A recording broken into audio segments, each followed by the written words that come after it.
Freelancer সবুজ.com এর পক্ষ থেকে আমি মোহাম্মদ সবুজ ইসলাম আজকের এই টিউটোরিয়ালে আপনাকে স্বাগতম। তো আমরা অলরেডি একটা সিরিজ টিউটোরিয়াল স্টার্ট করেছি যেটা হচ্ছে HTML এর উপরে বেসিক একটা কোর্স। তো আশা করতেছি কোর্সের যে ফার্স্ট ইন্ট্রোডাকশন যেটা ছিল সেই টিউটোরিয়ালটা দেখার পর দেন আপনারা এই টিউটোরিয়ালে চলে আসছেন।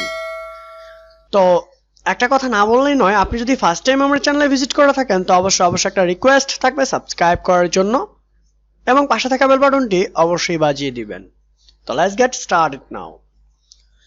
তো এর আগের টিউটোরিয়ালে আমরা ইন্ট্রোডাকশনে কথা বলছি, তো আজকে যেহেতু আমাদের এলিমেন্ট নিয়ে কথা বলার কথা সেহেতু আমরা এলিমেন্ট নিয়ে কথা বলবো এবং এলিমেন্ট কি তার ব্যবহার জানবো। ওকে, তো বিস্তারিত আমরা স্টার্ট করতেছি। তৈরি করা হয়েছে এই যে এলিমেন্টটা আছে তৈরি করা হয়েছে 12 আগস্ট 2008, সর্বশেষ আপডেট করা হয়েছে এত তারিখে, ঠিক আছে। And then HTML এর আগে HTML ট্যাগ নিয়ে আলোচনা করলাম, দেন স্টার্ট ট্যাগ এবং যেমন হচ্ছে div, একটা div আমরা স্টার্ট করছি, দেন এটাকে ইন্ট করা প্রয়োজন। এটা হচ্ছে start tag and end tag. আচ্ছা, এগুলো বোঝার জন্য আমরা এখন একটা তৈরি করতে পারি, সেটা হচ্ছে যে একটা ফাইল আমরা ক্রিয়েট করতে পারি সিম্পলি। That's it. আমি এখান থেকে নিউ ক্লিক করতেছি, দেন নিউ ফোল্ডারে ক্লিক করতেছি। এখানে আমরা দিতে পারি যে HTML5। ওকে, তো এই যে একটা ফাইল ক্রিয়েট করলাম, দেন এটা আমাকে ওপেন করতে হবে। তো ওপেন করার পরে এর ভিতরে আমরা ফাইল ক্রিয়েট করব, ঠিক আছে। তো আমি এর ভিতরে আমি টেক্সট ডকুমেন্ট নিব একটা, যেহেতু আমাদের সবগুলো টেক্সট ডকুমেন্ট হবে। তো ইনডেক্স আমি স্লোলি দেখাচ্ছি .html, যেহেতু ফাইলটা HTML হবে সেক্ষেত্রে এটা HTML চলে আসছে। ওকে, এটাকে আমরা সিম্পলি এখান থেকে ওপেন করতে পারবো যদি আপনার পিসিতে বা ল্যাপটপে সাবলাইম টেক্সট বা নোটপ্যাড প্লাস প্লাস যেটাই থাকুক না কেন সেটাতে আমরা ওপেন করব। ওপেন করার জন্য ওপেন উইথে ক্লিক করব, দেন এখান থেকে চলে আসবে আমাদের টেক্সট এডিটরটা। আমারটা চলে আসছে এখানে সাবলাইম টেক্সট এডিটর। দেখো এখানে ওপেন হয়ে গেছে। তো আমি বেসিক যদি এখানে লিখি যে HTML5 and then 5 এর যে একটা ভার্সন থাকে, দেন ভার্সনের যে এগেইনস্টে একটা টেক্সট ডকুমেন্ট লেখা থাকে। তো আমরা সিম্পলি যখন স্টার্ট করি তখন এর ভিতরে সিম্পলি টাইটেলটা থাকবে, এগুলো থাকবে না, এটা থাকবে না। তো এই যে একটা টাইটেল আছে এইভাবে থাকবে, ঠিক আছে। তো যখনই এটাকে আপডেট করা হয়েছে তখন দেখুন এর সঙ্গে ম্যাটার ট্যাগ অ্যাড করে দেওয়া হয়েছে 5 and then ওকে। সো এটা হচ্ছে CSS এর জন্য একটা স্টাইল শিট অটোমেটিক্যালি লিংক করে দেওয়া আছে। ওকে, তো এখন আমি যদি সিম্পলি এখানে দেখুন এই যে বেসিক যে স্টার্ট এবং ইন্ট ট্যাগ এগুলো আমরা দেখবো এখন। তো স্টার্ট এবং ইন্ট ট্যাগটা কি, যেমন ধরুন আমি লিখতেছি যে div, তো এই div তে একটা ট্যাগ স্টার্ট হবে। দেখুন এখানে স্টার্ট হয়েছে। আমি আরো যদি বেসিক ভাবে দেখাইতে চাই তাহলে আমরা যেহেতু স্টার্ট করতেছি তো div, দেন এটাকে আমরা ক্লোজ করতেছি কিভাবে, div ক্লোজ ট্যাগ দিয়ে। এটা হচ্ছে in tag and close tag. Okay, তো এরপরে যেটা হচ্ছে সেটা হচ্ছে যে আমরা এখান থেকে পড়তে পারি এটার এলিমেন্টের ভিতর ট্যাগের মতোই এক বা একাধিক এলিমেন্ট থাকতে পারে। এটাকে মিস্টেক এলিমেন্ট বলে, নেস্টেড। নিচের উদাহরণটি দেখুন, এখানে একটা এক্সাম্পল অ্যাড করে দেওয়া হয়েছে। তো আমি এটাকে কপি করে দেন এটাকে আমি আমার নোটপ্যাডে নিয়ে যাচ্ছি।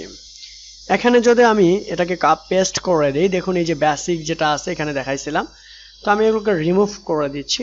দেওয়ার পরে এখান থেকে দেখুন এই যে এখানে একটা স্টার্ট করা হয়েছে, দেন এখানে ইন্ড হয়েছে, এখানে স্টার্ট হয়েছে, এখানে ইন্ড হয়েছে। তো আমি যদি এটাকে আমি এখন যে কোনো একটা ব্রাউজারে রান করতে চাই তাহলে কিভাবে রান করব? রাইট বাটনে ক্লিক করব, দেন ওপেন ফাইল লোকেশন আসবে।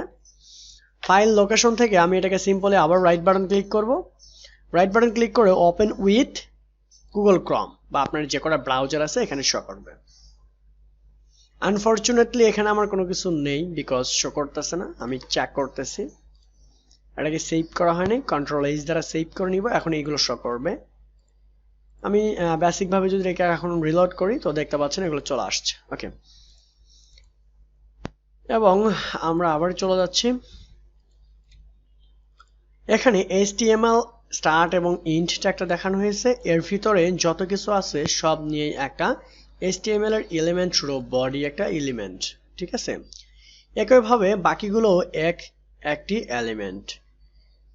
এলিমেন্টের ভিতর এলিমেন্ট থাকতে পারে, আবার যেমন h1 int, h1 start এবং int এর ভিতরের কোনো এলিমেন্ট নেই, যে লেখাটি আছে সেটি হচ্ছে একটা কন্টেন্ট।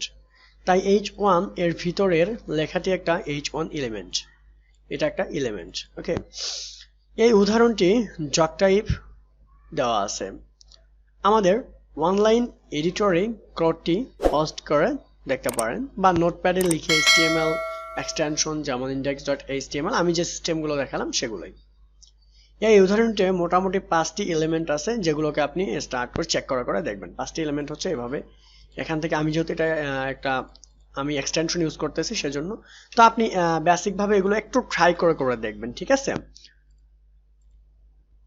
তারপরে আসতেছে আমাদের ট্যাগের মতো এখানে HTML এলিমেন্ট, চাইল্ড এলিমেন্ট হচ্ছে বাকি সবগুলো এলিমেন্ট, আবার বডি হচ্ছে প্যারেন্ট এবং এর চাইল্ড হচ্ছে h1p এলিমেন্ট।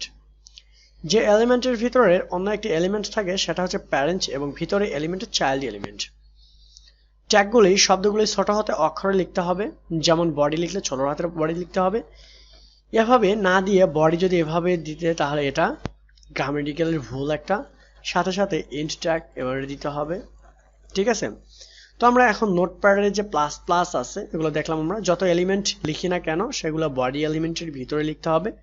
বাকি এলিমেন্টের যেমন হেড ইত্যাদি ভিতর শুধু নির্দিষ্ট কিছু এলিমেন্ট লেখা যায়, ব্রাউজারে শুধু ওইটুকুই আউটপুট আসে যেটা বডি এলিমেন্টের ভিতর থাকে। আমি দেখাইছি এই যে বডি স্টার্ট, বডি ইন্ট, এর ভিতরের টুকু আউটপুট আমাদের দেখাবে।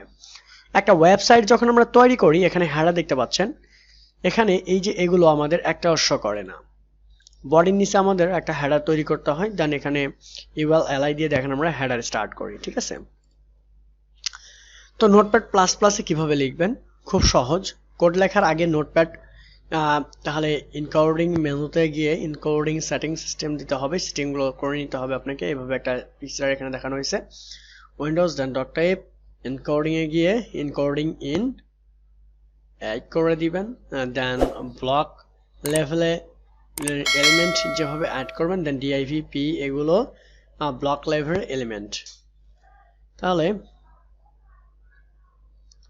ইনলাইন এলিমেন্ট, যে এলিমেন্টগুলোর কারণে নতুন লাইন শুরু হয় না সেগুলো হলো ইনলাইন এলিমেন্ট।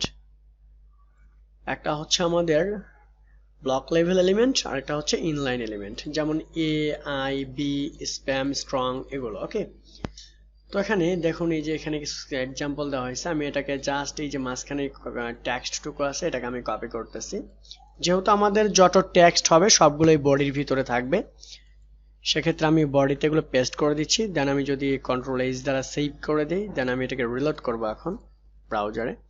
তো এখানে দেখতে পারতেছেন সবকিছুই চলে আসতেছে, a is a inline element। Okay, that's it. তো আমরা নেক্সট টিউটোরিয়ালে আবারও দেখা আপনাদের সাথে, সে পর্যন্ত সবাই ভালো থাকবেন। Thank you so much watching this tutorial.